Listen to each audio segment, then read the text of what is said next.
Let's chika, Donnie Pangilinan, faithful talaga sa nobya. Dahil pagka-uwi niya, nasa sasakyan pa lang, tinawagan na daw agad niya ang nobya dahil para ikwento ang mga nangyari sa event na ikwento niya pa raw.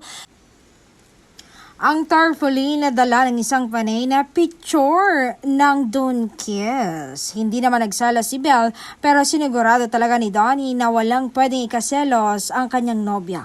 Sinabi niya raw na tapos na iyon at siya na raw ang focus at mahal niya ngayon. Grabe, iba talaga magmahal ang isang Pangilinan.